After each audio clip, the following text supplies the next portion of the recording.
Sparxcast Unleashed. Real stories, real health innovators. Welcome to Sparxcast Unleashed. Today we have a really special guest with us today, early Google employee, Silicon Valley innovator. What I think has really been impressive to me as I've gotten to know him over the years is just how much healthcare experience he has, bringing together the best of Silicon Valley with a really great understanding of the healthcare business model and the healthcare workflow and all of the amazing things that he and his companies have done to kind of help make healthcare better. Just really excited to welcome Murali Vivekanandan, CEO of Ideas2IT. Thanks, Reese. Happy to be here. What I want to start out with today is we've had a chance to work together now for a couple of years. And what I've been really intrigued by is the understanding that you have of healthcare. And then from all your experience with Silicon Valley and how to use technology innovation, what do you think's in store for healthcare organizations as AI and this modernization trend is starting to come forward? What do you think is going to be some of the most important things that they need to think about? So the way I think about the impact of AI and healthcare, right, you can think of it in two broad buckets. One is operational and one is clinical. If you look at a lot of problems with healthcare, like cost of healthcare, it's because of inefficiencies in operations. And AI maturity is at a stage now that it can significantly improve the efficiency of our operations, whether it's patient intake, automating eligibility, authorization, your claims. So we call it as speed to care and speed to cash. You can really achieve significant improvements with applying AI in a thoughtful, holistic way instead of applying it piecemeal. On the clinical side, the maturity is at a stage that it can significantly enable caregivers. It's not at a stage that you can replace caregivers with AI. But if you carefully build AI solutions that it can enable caregivers, it can improve personalization, efficiency, and can significantly have impacts. My approach is that healthcare organizations should not take a piecemeal approach, but take a holistic approach and say that they have to have a point of view at a CXO level that, hey, here is my canvas, right? Here are the challenges and opportunities, and come up with overarching plan and then start solving it. If you do that, AI can significantly improve your organization top down. What do you think? What's been interesting to me is I've seen a lot of the AI being implemented, and it seems to be implemented for technology's sake as opposed to really focusing on an outcome. And I think that's what you're saying is you got to take a holistic view and really think about where the outcome is. Before we get into the specific use cases, I have a question for you because I think about traditional software. It's pretty predictable, right? You have an input, you have an expected output. But with AI, it's going to be learning by definition all the time. How do you ensure that the AI is going to actually be safe, that the things that it's doing are going to be safe for patients and that the providers can trust it? What kinds of things have you seen that work in that regard? Because we don't want to have unintended consequences. We want things to get better, right? We don't want things to get worse. So I was curious your perspective on that. That's an important aspect we're bringing up, Reese, right? It's less scary on the operational side. So we always advise organizations at the beginning of the journey to start with operational use cases, but more so important the clinical use cases, right? So when you solution itself, you need to start thinking about accuracy, safety, unintended consequences from day one. And there are a lot of technology solutions to build guardrails. On top of it, you need to build in human in the loop. Especially on the clinical side, AI is not at a stage that you can completely trust it 100%. I'll give a simple use case. Even if you are reading a document, it's never going to read the document as well as a human does even today with all the breakthroughs. So you need to, one, start with as much training data as possible so that it sees all the scenarios a caregiver is seeing today. And then you need to train the model so that it achieves the accuracy, and then build a human in the loop oversight so that at the end, when the care is delivered to the end patient, it's 100% accurate. That makes a lot of sense. So basically what you're saying is it can enable the human to understand and view data and help them to aggregate it, but it's dangerous to rely on it to do the full interpretation. You still have to have the human in the loop to make that happen. Absolutely. I wonder, it's interesting. I wonder how many people really understand that because I see a lot of AI applications being implemented And I wonder if all of the safety protocols and the patient experience types of impacts are being fully addressed. When you start to take this holistic view, how do you incorporate that mental discipline into the implementation process? What's been your view and and Ideas to IT's approach to doing that? Yeah. In our experience, we see both extremes. There are people who just don't apply AI thinking it's not safe enough and they are missing out on opportunities, right? Other extreme is that they're being too optimistic and they're developing solutions and throwing it over the wall, right? In Ideas to IT, our approach is that it starts from day one, even when you pick the use cases, right? We start with solution consulting. And when we do that, when we enumerate all the use cases, we pick ones with high impact and low risk. We need to operate at the intersection of what is possible with the latest technology, what products you can build with that, and what is the business value. Mm-hmm. And that is how we pick the use cases, right? Then you do the risk versus benefit analysis and pick the use cases with the biggest impact with the lowest risk. The various ways to handle risk, like I said, the training data makes a huge difference. As many scenarios and data representation you can see, the AI becomes safer. Then you can also put guardrails on top of it. There's specific frameworks, tools, and techniques to double check. For example, we call it maker checker. An agent that is doing something, we build an agent that will critique it. So you can do all that, but then you layer on top of it, like I said, a human in the loop layer, and then you carefully roll it out in phases. That makes a lot of sense. Yeah, that's the way to approach this. Like I said, if you're doing operational use cases, it's a little bit more easier. So, knowing your experience with healthcare and what you've done really the last 15 years and kind of bringing all this technology forward, help me to understand as you look across the landscape, and let's just focus on kind of payer versus provider, right? Because you've got one side of it, which is really focused on the reimbursement, the risk management side, and then you got the provider. Help me to understand kind of what a payer should be thinking about versus what you think a provider should be thinking about, and kind of how those things are integrated together. If you look at payers and providers, unfortunately, it's a slightly antagonistic relationship, right? So payers are looking to decrease reimbursements, right? But some of the interests are also common between providers, payers, and patients. For example, removing inefficiencies. Ultimately, it's good for the providers and patients because it brings down the overall cost of healthcare, preventing fraud, improving efficiency. For example, if somebody is asking you for an eligibility check, how fast can you react? And how efficient can you react? Meaning you are spending as little money. How much manual work is involved? If you decrease that, providers get the eligibility check faster and patient start of care is faster. So they are looking at, payers should be looking at making all their operations as efficient as possible, as fraud tolerant as possible, and as accurate. Accurate is when you're underwriting a plan. You are looking at estimating, hey, what is going to be outgo on a population basis, not on an individual basis. The more accurate your process for doing that, the actual work is there, everybody is going to benefit. While at the outset, it does look like an antagonistic relationship. If they do all these three things fast and efficient and as automated as possible and not relying on a lot of manual work, everybody is going to benefit. If you look at the provider side of things, I always like to think about speed to care, how accurate and efficient my care is, and speed to cash. So the speed to cash is where all the operational efficiencies, how fast can you get the claims out? How do you make sure it's not getting denied? What do you do when the denial comes through, right? How fast you can get your authorizations properly? Today, because they are not able to get authorizations efficiently, for example, they will do one or two things. One, the patient is waiting for care, or sometimes providers will say, you know what, I'm just going to wing it. I'm going to provide care and later ask for claims. If it comes through, it comes through. So they write up a lot of money, right? So you can remove all this by applying AI, automation agents and expert agents. Then on the care side, I'll talk about one specific use case for an oncologist for one of our healthcare customers. It's a large health system out of Florida. We're helping an oncologist to come up with a precision, personalized cancer treatment protocol fast by looking at patient data and then looking at the features of the cancer, combining with very complex care guidelines and coming up with a recommendation for the oncologist to go do this treatment. So it's going to be a lot more precise, a lot more faster. Otherwise, the onus is falling on the oncologist to do it, and different oncologists may do it differently. And it will take some time. But how do you make the UI do it like the best oncologist in the world will do it?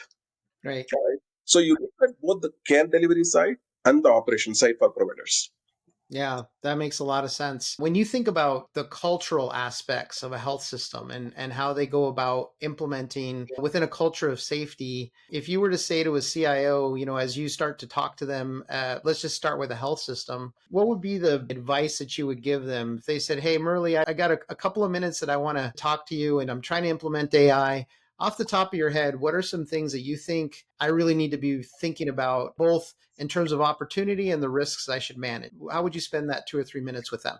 Great question. If you look at in the last couple of years, the maturity of CX at hospitals has matured enough to the point that they're very clear that they need to adopt AI. So you don't have to do evangelization, right? That they are already there. But what they are doing is today, for the most part, they're relying on the vendors to come up with AI use cases. They are the mercy of the product roadmap of the epics of the world. Sure. So my input always to CXOs is that you need to own your own AI destiny. Meaning you take a holistic look at the next 2 to 3 years at least and say that here is my landscape, split into operational and clinical, and here is what my top opportunities and problems are, and what can I solve with AI. So once you do that, then you look at buy versus build in terms of, hey, what can I get from vendors? What can I build myself? And it has to be very specific to your organization. If you're just picking and choosing and putting together point solution from, let's say, ServiceNow, Epic, Hmm. Workday, one, it's not going to do exactly what your organization does. Two, your speed of innovation is at the mercy of their product roadmap. You are not going to build anything that's your secret sauce. You have a ton of data. You have a ton of insight of how to deliver care better. That should be your moat. That should be an advantage. So I always say that, hey, have a point of view on, hey, here is my AI destiny. Here are the solutions I want to build. And then again, don't build one by one. Look at what should be my AI backbone. Consulting service called GenAI Agentic Blueprint. You make a choice in a cloud or stack. Will tell you, like, looking at your use cases, is it voice heavy, video, whatever may be type of use case. You need to put the backbone in place and build all AI solutions on top of it. What we see people do is solutions are getting built in silos, and they are all solving the horizontal problem repeatedly. Right? Instead, build a horizontal backbone and build. So to kind of concisely state it, I would say take ownership of your destiny, come up with a compelling solution roadmap, build a tactical backbone, and then start rolling out incrementally, get to ROI. Don't try to boil the ocean. Start one by one. High impact, low risk, low cost. Roll it out, prove ROI, get buy-in, and then execute that roadmap would be my input. No, that makes a lot of sense. And it's interesting because I do see that. I do see that most of these health systems are kind of relying on their vendors to set the strategy for them. And I think what you're saying is, no, you should take control of the strategy, work with your vendors to enable that strategy, see what they're going to do, but take into your own destiny the outcomes that you're really looking to achieve. That makes a lot of sense. One of the things that really is interesting to me, Murley, if you were to think about this from, I'm going to step to the technology side a little bit around how you make this happen. Let's take a payer as an example. A lot of payers have a mix of a lot of self-developed applications, and they have a mix of some purchased applications. And really what you, like you said, their focus is, how do I improve, reduce costs, how do I improve patient experience from a technology perspective? Let's assume that they've got an interesting strategy in place and that they followed your advice around really taking their own destiny in their hands. From a technology perspective, what would you think about in terms of an architecture that you would build that would be flexible and robust enough to support the strategy that you might think about for these organizations? And I know it'll differ from organization to organization a bit. Are there any common themes that you see from a technology perspective that you really need to think about? Yes, we always say that you need to start with your data infrastructure because your AI is only as good as your data. That's the reality. Right? If you look at a payer, their IT ecosystem will have a lot of custom solutions, which is great because you have ownership of data, but you also have a lot of off-the-shelf solutions or SaaS solutions. Unfortunately, even though it's your data, many times you don't have control over the data. So you need to kind of figure out a data strategy and build a data platform that can be the backbone for our AI solutions. And especially in compliance heavy organizations, you need to look at, hey, how do I de-identify data? What data can be given to AI directly? What can be given only abstracted insights? right, based on compliance requirements, right? So you need to put the data infrastructure in place. That is why many of the Gen AI solutions, especially, it gets started and gets stuck without delivering value in production because data is not there, right? Mm. So once you do that, you need to build a backbone which is AI ops. So you need to have a building, for example, I put it in again two broad buckets. One is kind of the AI solutions and one is the agentic platform solutions. The agentic side of things is going to have a significant impact in the coming years. So many breakthroughs are coming now that it's going to have significant impact on every aspect of your organization. So the way I like to do it is think of a logical architecture. For example, for AI, I need a way to host an LLM, right? I need to be able to route between multiple LLMs. I need to be able to build guardrails, benchmark. So you do this logical blocks and then you make a physical mapping to a technology choice of your preference. For example, if you say I'm going to be an Azure stack, you can map it to Azure, identify the gaps, and bring in third-party solutions, either open source or commercial, because no cloud solution is complete yet. So then you build it out. So that is the AI part of things. And then you make your opinionated choice of, hey, this is going to be my agentic framework. So it could be something provided by the cloud provider and augmented with third party solutions. Some people choose to build everything from scratch with open source components. Whatever your choice might be, there's a case to be made for each one of those things. So you build that out. So data, the AI infra, building blocks, and the agentic building blocks. Once you do that, for example, if you're building a specific AI, so let's say you're building a voice agent for your doctors, at that time you're not thinking, hey, where do I host my LLM? How do I measure? How do I benchmark various prompting techniques? You will be able to get to the business problem faster. That's what I mentioned previously. Many organizations skip this step and directly go to building a voice agent. So that team is putting all this in place. And then, Mm. next team and different departments putting this in place. Instead of that, have an enterprise-wide infrastructure and everybody will build on top of it. Interesting. So, what's been interesting to me, Murali, and just working with you and just in this conversation is for you, a lot of these things are very obvious because you've been doing this for many years, a lot of lessons learned. A lot of these organizations, this is so new to them. They're working with legacy systems. The teams that they have, while very, very bright, haven't gone through these types of lessons. Or how do you think about solving the challenge of organizations having to upskill their capabilities to be able to, do these more modern technologies and to put these in place and do it in the right way? How do you go about advising organizations on how to do that? Yeah, we have very specific offerings designed to address these things, right? So, for example, we have a COE design offering where if you're in the early part of the journey, we can work with the CXOs to put together how do you even think about enterprise-wide AI. These are all aspects of how do you take care of compliance, your AI policy, tool selection, vendor selection, use case selection. So there's specific offering around that, right? Where we even go to the level of this should be a security questionnaire when you onboard a vendor. Many organizations don't even have that yet, Interesting. right? So Interesting. it's a COE offering. And similarly, we have a solution consulting offering, a GenAI solution consulting offering, where we look at either at a department level or at an org level, understand the landscape, right? Since we know this space really well, payers and providers really well, we also come in with a lot of domain knowledge. So combine the domain knowledge with your deep understanding of your organization, do discovery on that, and come up with a roadmap with an ROI story attached. Cost, benefit, ROI story, so that you can make a case internally to do that. That's a very specific offering. There's a technology blueprint offering where we say, hey, how do you put the technology backbone in place? Again, what we don't say is, while I say you have to have an enterprise-wide backbone, we don't boil the ocean. You just Mm-hmm. have a long-term plan, but execute iteratively. So there's a specific offering for that. And the last one is individual use case development. Again, if an organization has internal capability, we guide them and let them do it.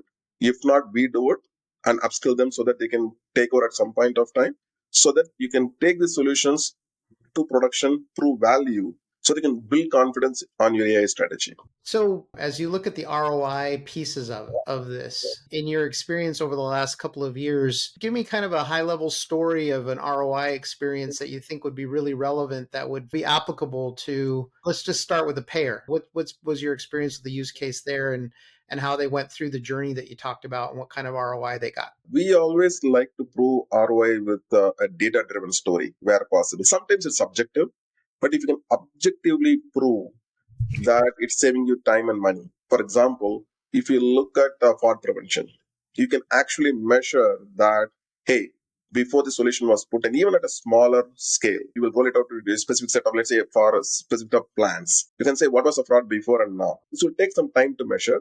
But if you look at time taken to process an auth request, you know that going in, today it's being done manually, at least semi manually, how much time it takes per auth request, what is the cost of labor, and then you can look at what is costing you today.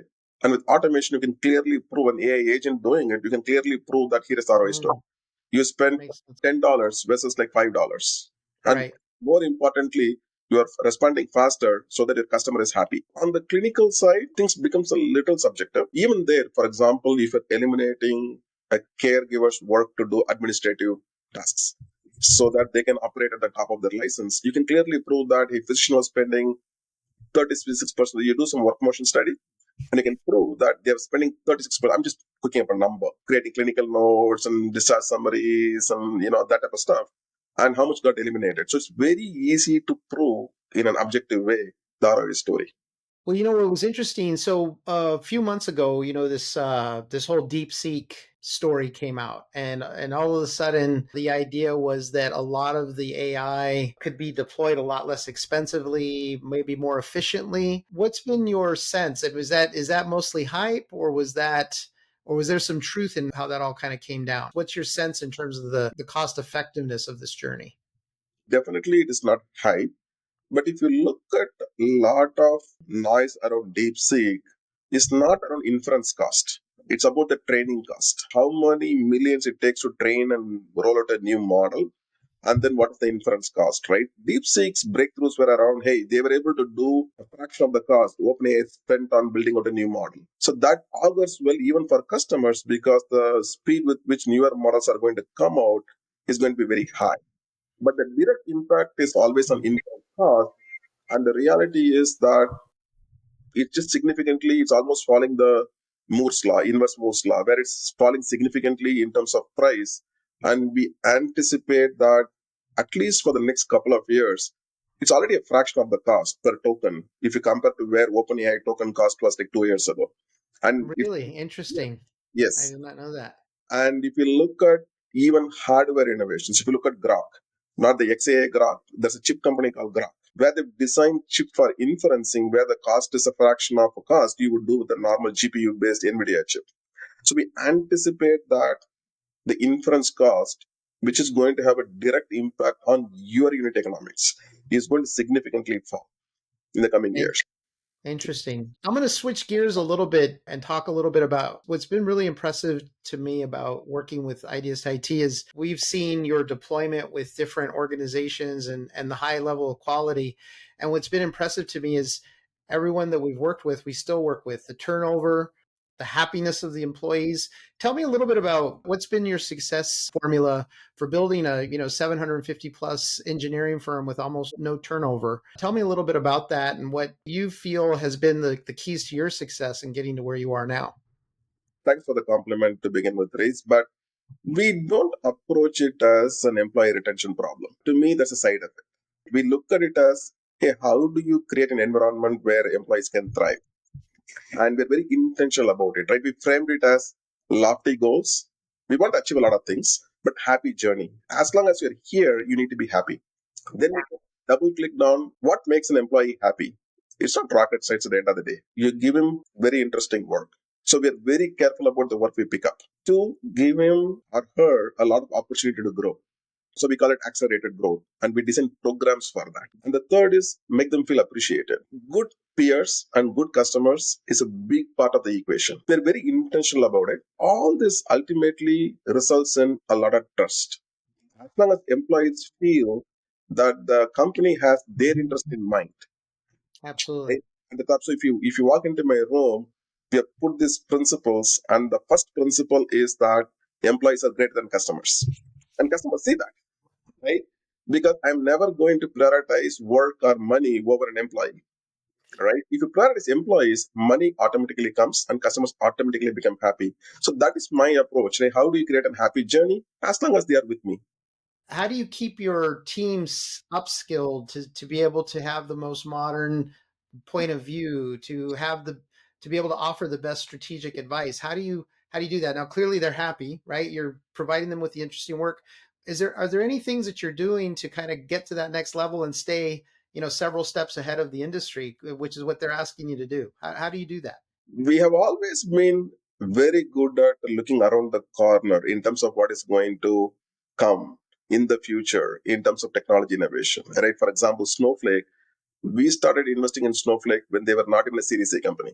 What also helps in this is that we still do 20-25% of our work with Silicon Valley startups. So they're always kind of a little bit ahead of the game, not only in technology innovation, in business model innovation, business thinking. So that kind of gives us a good surface area to experiment.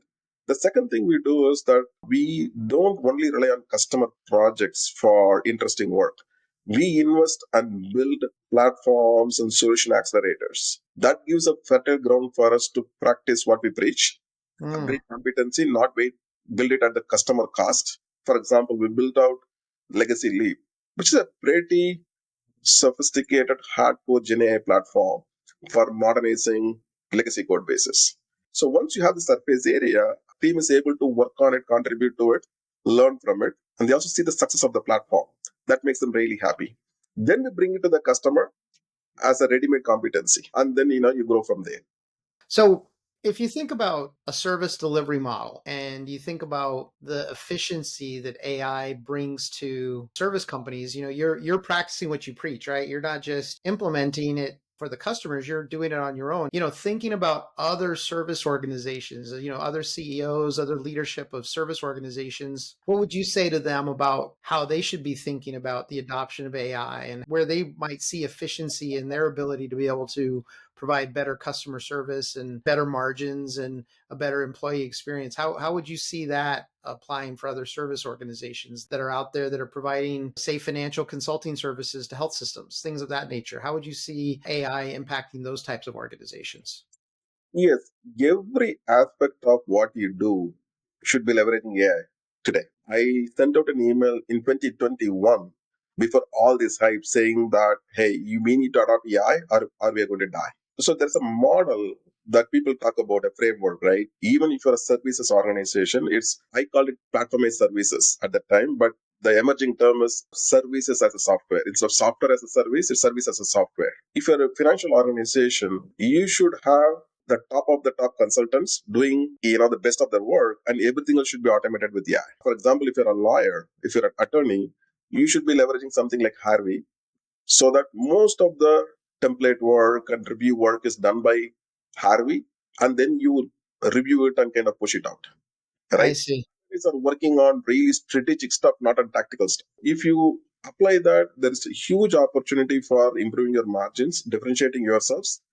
On the flip side, if you don't do that, it's a matter of when, not if, that you are going to be replaced. You bring up a really interesting point. We're already seeing an impact of AI on hiring. A lot of the top consulting firms are hiring less analysts. And I think there's a general fear that AI is going to replace jobs. And, the view that I've seen that I personally sort of think about is I think that we're going through a transition now. And I think that use of AI is just going to make us stronger, but there is going to be an adjustment period. I think we're going to some of the things that we used to do don't need to be done anymore by us. We have to sort of take our game up to another level. But I was just curious about what your philosophy is on that related to AI and replacing humans and kind of what you see that in the future being.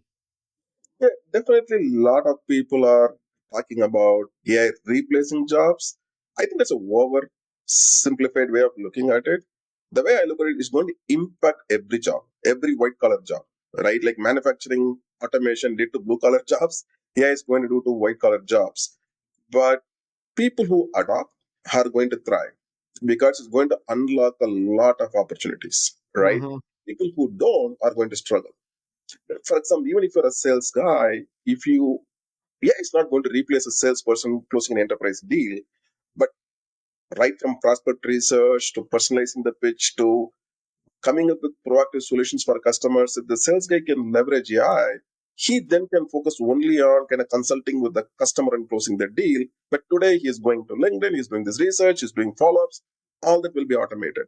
So Yeah. my view is that every job is going to be impacted, but either it's going to unlock a huge opportunity for you or it's going to replace you. It's up to you to adapt and evolve.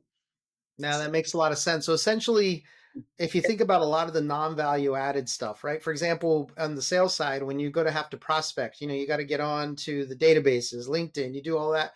It, that's really not something that you need a highly paid salesperson to do that they're doing today. The AI could aggregate that. So now the question is, what do you do with that information? And how do you enable that to solve a problem for the customer and position your company more effectively? I'm in agreement with you. I think that's really the direction that all of this is going to go. Well, great take on the business. I'd like to have our audience learn a little bit more about you, Murali, and tell us a little bit about how you chose to get into the tech field. You have a lot of choices as a talented individual in terms of what you could do. What brought you into the technology field and specifically healthcare? What motivated you to kind of come on your own journey as a professional and do some of the things that you've been able to do over the many years? I got into tech accidentally in the late 90s. That was when the boom was happening in India. So I did my master's in computer science and found that I had a real passion for it. I was a pure tech guy for the first part of my career. I spent a lot of time on honing those skills, and my maturity has been. We were called propeller heads. You're solving technology for the sake of solving technology, right? Then my maturity was, if you can operate at the intersection of, like I said, what is possible with technology, product thinking, hey, how can I solution new ideas, and then enough understanding about the business, because if you don't do that, many of the products will not find product market fit. So if you can operate at the intersection of these three things, then you can deliver a lot of value. So I've been investing a lot of time and effort to become good at that intersection, and I'm trying to kind of morph the company continuously into that, operating at that space, right? But then we were early stages. We were working with a lot of tech companies in the valley, and hence the name Ideas2IT. A lot of idea stage companies. While the work was interesting, I was challenged by an executive from a behavioral health provider that all these Mm. little valley guys spend all your brain power on making people click on more ads. Shouldn't it be more impactful, right? Slap in my face, and then I evaluated, and then where else can you create more impact than healthcare? So we are solving interesting problems, like I said, improving cancer treatment. What could be more impactful than that? We are solving Hmm. so that a care for a patient can start immediately in the right way. They're not getting denied for treatment they should get. So these are things that makes me, fall prediction, sepsis prediction. So this kind of, makes me happy to get up in the day and do Hmm. that. Whole organization is very passionate about this because we are solving problems where the impact is tangible. One of those things where Ideas to IT has saved a life, many lives, has extended many lives, and to know that as you're doing that kind of work, that you're applying the technology in that way, it's very rewarding. First of all, thank you so much. The insight's been awesome. What I guess I'd like to close with, Murali, is as you think about other CEOs that are running companies, whether they're payer companies, provider companies, service companies as yourself, what would you say to them that they really need to be thinking about as a part of their strategy? I know you mentioned, we need to adopt AI everywhere. What would you say if you had 30 seconds or a minute with the CEO of any of these companies? What would you say to them that you think they should really be focused on to maintain competitiveness and take their company to the next level? I would say that in spite of all the hype, people are still under investing in AI in terms of strategy and tactical execution. A lot of people have been on wait and watch on the fences. It's already too late if you're not thinking about it. So I would say that time for being on the fences is over. You should be making significant investments in terms of your mind share, budget, and develop competencies either internally or through a partner. You need to be in the trenches right now because the AI inflection is going to be 100x of what even the internet was. That was the biggest inflection I could think of. There's mobile, there's cloud, but internet was the biggest unlock of value. AI is going to be 100x of that, if not more. And the maturity of AI is that your competitors are already applying it. So you better get in the trenches and not talk about it and listen to other people talking about it, but No, and I see how you guys live that, because what I love about the way that you approach it is you think about it first strategically, and then you have all the capability to do the execution. And really that's the way the C-suite has to think about it as well. Set your strategy, put the implementation, you give great advice about making sure that it's driven by strong ROI, driven by data. Great insights, Murali. I always learn a lot from our interaction, and I appreciate you being on our podcast today. I appreciate you having me. Happy to be here. Sparxcast Unleashed, Sales Sparks production, accelerating healthcare innovation.